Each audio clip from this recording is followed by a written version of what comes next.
Hey everybody, welcome to the first video of History in Anime. This channel will go over many of the characters, weapons, and names in anime that come out of real life history. With that being said, let's just jump into today's video. This video will go over two of the pirates in One Piece and the real people that they're based on in real life. Now, whether the creator of One Piece, Ichiro Oda, intended these, or if they're just purely coincidence, they're still interesting to look into. I do intend to make more videos such as this one, so I will get into more of the pirates in the future videos. So without further ado, let's get to it. The first pirate I want to get into is everyone's favorite green-haired Straw Hat. I'm talking about my personal favorite Straw Hat, Roronoa Zoro. Zoro is the Straw Hat swordsman and is definitely one of the greatest swordsmen in the One Piece universe. But did you know that Roronoa Zoro is most likely based on the real-life pirate John David Now? There may not be much resemblance in the name until you look at his other name. His other name is Francois Lolonoa.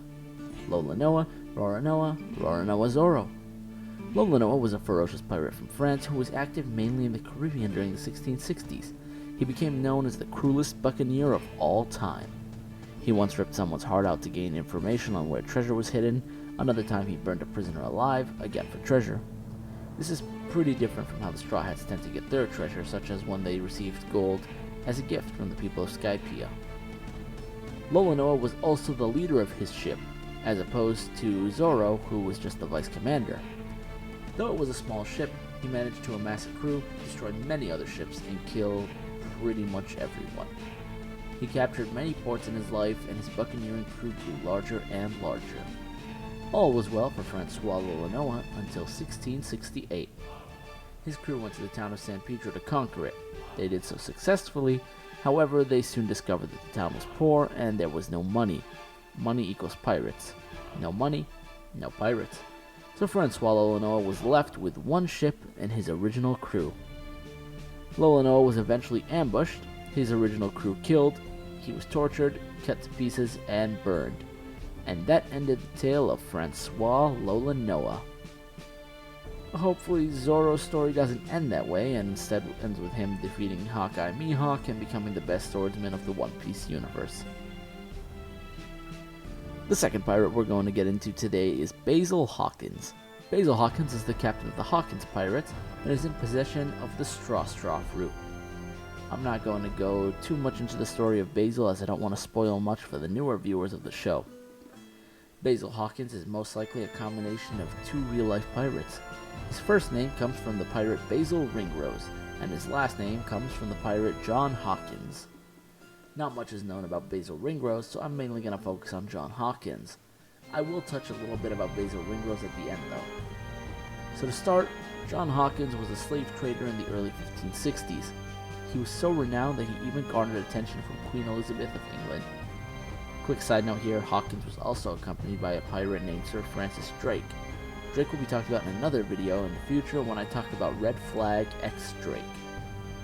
On one of his voyages, Hawkins was attacked by a Spanish fleet. Only two of his ships were able to escape, and that was the one that he led and the one that Drake led. 4 of the other ships were destroyed. This grew a hatred in Hawkins towards the Spanish, and he sought revenge. He eventually got his revenge after he befriended a Spanish ambassador to England who eventually spilled the beans of the Rodolphi plot of 1571 to his new pal. The gist of this plot was for the Spanish to use the English Roman Catholics who despised the Protestant Queen Elizabeth to overthrow her and replace her with her cousin, the Roman Catholic Mary, Queen of Scots. Hawkins then warned the government and they were able to thwart the plan. John Hawkins would go on to become the treasurer of the Navy, which is kind of ironic considering Basil Hawkins has a 320 million berry bounty on him by the Navy in One Piece. In this position, Hawkins was able to change the design of many of the English ships. His design actually helped the ships withstand the Spanish Armada and was one of the factors of the Armada's defeat in 1588. In 1595, Hawkins would go back to raiding with his old friend Sir Francis Drake. He would eventually pass on that journey on November 12, 1595.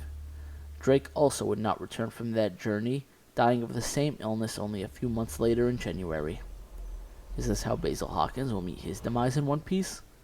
I certainly hope not. That would be a very anticlimactic end to one of the more nefarious pirates of the show.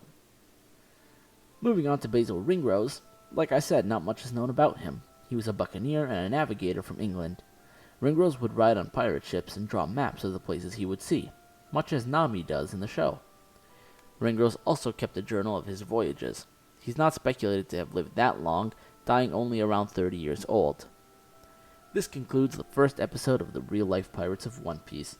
Look out for more episodes in the future. Thanks for watching, subscribe, and make sure you come aboard and bring along all your hopes and dreams.